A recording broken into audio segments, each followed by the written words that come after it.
Bonsoir Sébastien. C'est la 7e fois que la Principauté reçoit le Tour, mais ce départ aura une saveur très particulière.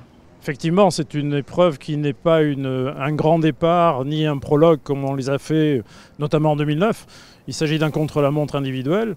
Donc c'est vraiment la lutte contre le chrono. Et est-ce que ça va porter ses fruits dans le classement final, puisque vous savez que pour l'instant, il y a encore quelqu'un qui est largement en avance. Mais je pense qu'il va y avoir quand même des réajustements dans la journée d'aujourd'hui et dans la journée de demain. Ce qui fait que on peut avoir des surprises encore dimanche, et d'autant plus que le temps risque de ne pas être vraiment de la partie et ça risque de compliquer les affaires des cyclistes dans les descentes notamment. Voilà, donc le contre-la-montre, c'est vraiment quelque chose de spécial que l'on n'a jamais fait en Principauté et on va le découvrir. Alors ça demande une organisation un peu particulière, mais sinon on est quasiment prêt. Oui, effectivement, c'est une course contre la montre aussi pour les organisateurs.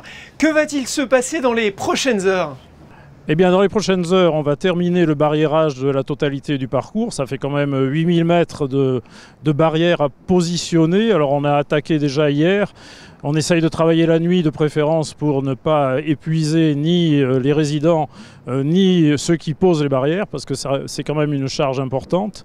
Et puis, à partir de demain soir, les véhicules d'ASO vont arriver pour installer à la fois le podium de départ sur la ligne de départ du Grand Prix qui est à mes côtés et toutes les structures qui vont composer le village du Tour, ainsi que les camions de production télé et la zone de vie qui doit être installée dans le parking des pêcheurs. Donc tout cela arrivera demain soir à partir de 18 h. Vous nous rappelez les temps forts de cette journée de dimanche ?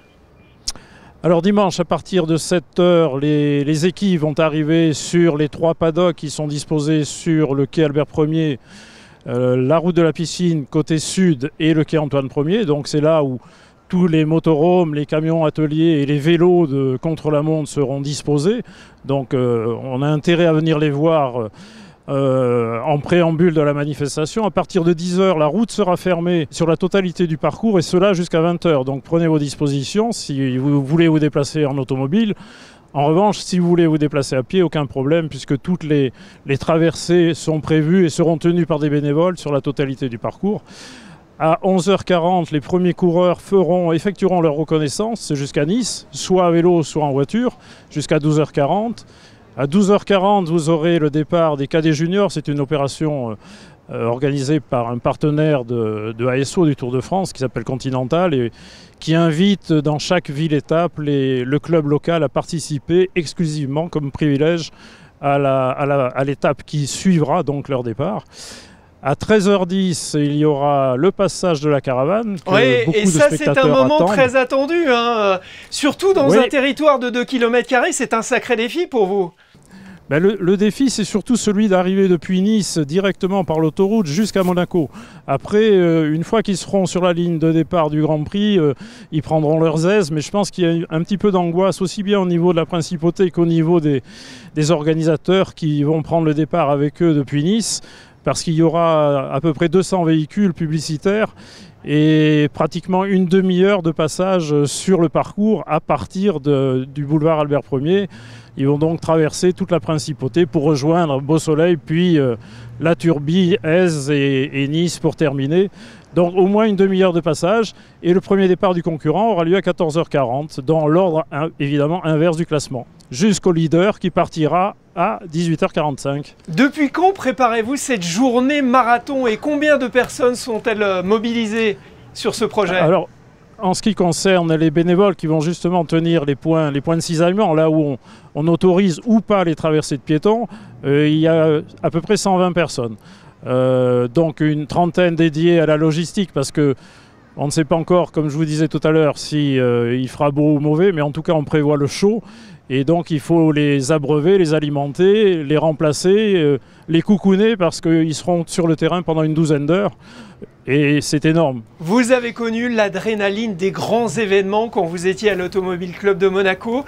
Est-ce qu'il y a des similitudes dans l'organisation entre un Grand Prix, un rallye et une étape du Tour ?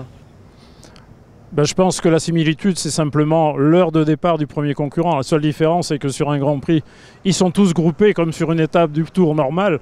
Là, c'est un contre-la-montre, donc c'est presque, on va dire, une qualification. Où le public pourra-t-il approcher les équipes et encourager les coureurs? Alors, les approcher, c'est très simple, puisque les 3 paddocks qui sont disposés, comme je vous l'ai dit, sur le quai Albert Ier, la route de la Piscine, et le quai Antoine Ier, sont cerclés de barrières, mais ce sont des barrières basses et on peut s'approcher au plus près des coureurs, des équipes et surtout des vélos qui sont des vélos contre la montre, pour le contre-la-montre, qui sont des vélos complètement différents des vélos traditionnels. Et c'est là qu'il faut venir à partir de 11 h pour profiter de la matinée et après se positionner tout le long des barrières qui sont disposées sur la totalité des 3 km 400 du parcours en principauté pour les admirer à partir de 14 h 40. Merci Christian Tornator et à dimanche donc. À dimanche avec plaisir Sébastien, au revoir.